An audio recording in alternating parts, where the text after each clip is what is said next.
Good afternoon viewers. ഈ നെസ്ലയുടെ സ്റ്റോക്കിനെ കുറിച്ചും ഞാൻ മെൻഷൻ ചെയ്തിരുന്നു. നെസ്ലയും ഇറ്റ്സ് ഹോൾഡിംഗ് നൗ 2268 CMP. ഇന്നിപ്പോൾ ഒരു 18 റുപ്യേൻ്റെ ജമ്പ് ഇന്ന് ചെയ്തിട്ടുണ്ടത്. സോ ഞാൻ ഇന്നലെ പറയുന്ന സമയത്ത് അതിൻ്റെ പ്രൈസ് 2250 ആയിരുന്നു. ഇന്ന് ഹൈ പോയത് 2271 വരെ നെസ്ലെ ഹൈ പോയി. പക്ഷെ Nestle I think it will do well. കാരണം നെസ്ലേനെ കുറിച്ച് എനിക്ക് പറഞ്ഞപ്പോഴാണ് എനിക്ക് ഓർമ്മ, Nestle what it makes. Maggi noodles അറിയാത്ത കുട്ടികളുണ്ടാവുമല്ലോ. ഇതുവരെ ഈ മാഗി നൂഡിൽസ് ഏറ്റവും കഴിക്കുന്ന കുട്ടികൾ നമ്മൾ കോളേജ് ഹോസ്റ്റലിലെ കുട്ടികൾ. നിങ്ങൾ ഇന്ത്യയിലുള്ള ഏത് കോളേജ് ഹോസ്റ്റലിൽ പോയാലും Maggi noodles is very famous. അതുപോലെ നെസ്ലയുടെ ഈ പല ടൈപ്പ് ഓഫ് മിൽക്ക് പ്രോഡക്ട്സ്, ഇതൊക്കെ കിറ്റ് കാറ്റ്, ചോക്ലേറ്റ്സ്, നെസ്കഫെ, ഇതൊന്നും കുടിക്കാത്ത ആരുമില്ല നമ്മുടെ നാട്ടിൽ. അപ്പോൾ അത് പറഞ്ഞപ്പോൾ ഓർമ്മ, നമ്മളൊക്കെ ഈ വെജിറ്റേറിയനിസം, ഞാൻ വെജിറ്റേറിയനാണ്, നോൺ വെജിറ്റേറിയൻ കഴിക്കുന്നതോട് നമ്മളൊരു ഡിസ്കസ്റ്റിംഗ് വേയിലാണ് നോക്കുക. എൻ്റെ vegetarians they think they are some part superior. അങ്ങനെയൊക്കെ ധാരണ നമ്മുടെ കുറേ നാട്ടിലുള്ള ആൾക്കാർക്കുണ്ട്, especially India predominantly vegetarian country.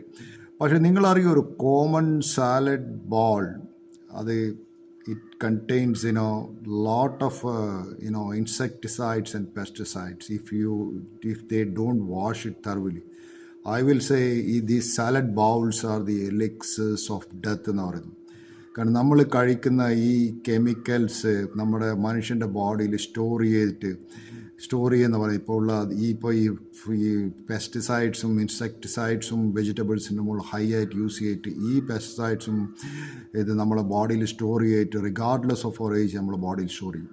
So അതെന്താ സംഭവിച്ചത്, this occur in the mother's milk and probably the tissues of the unborn child also. ഇതെന്താണെന്ന് വെച്ചാൽ ഈ മനുഷ്യനെ ഇൻഡസ്ട്രി വളരെ കെമിക്കൽ ഇൻഡസ്ട്രി ഡെവലപ്പ് ചെയ്യും. Man started making synthetic chemicals and insecticidal പ്രോപ്പർട്ടീസുള്ള പല കെമിക്കൽസ് ഉണ്ടാക്കാൻ തുടങ്ങി.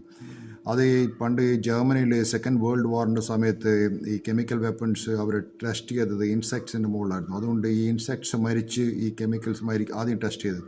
അതാണ് പിന്നെ വാറിൽ യൂസ് ചെയ്തത്. സോ അതേ തന്നെയാണ് ഇപ്പോൾ ഈ പെസ്റ്റിസൈഡ്സ് ആയിട്ട് യൂസ് ചെയ്യുന്നത്. അതിൽ 2 പെസ്റ്റിസൈഡ്സ്, ഡൈൽഡ്രിൻ ആൻഡ് എൻഡ്രിൻ എന്ന് പറഞ്ഞ പെസ്റ്റിസൈഡ്സ് അമേരിക്കയിൽ ഹെലികോപ്റ്ററിൽ വന്നിട്ടാണ് വെജിറ്റബിൾസിൻ്റെ മുകളിൽ സ്പ്രേ ആയിട്ടുള്ളത്. നിങ്ങൾക്കറിയാം, quantity size of an aspirin tablet is enough to kill more than 400 quails. 400 കാടകളെ കൊല്ലാൻ ഒരു ആസ്പിരിൻ്റെ ടാബ്ലറ്റുള്ള ഈ ഡെൽഡ്രിനും എൻഡ്രിനും എന്ന ഈ ഇൻസെക്ടിസൈഡ്സ് സാധിക്കും. മാത്രം ഇൻസെക്ടിസൈഡ് നമ്മുടെ നാട്ടിൽ യൂസ് ചെയ്യുന്നുണ്ട്. സോ അതുകൊണ്ട് vegetarians don't think that they are eating A healthy food. Thank you very much. Have A nice day.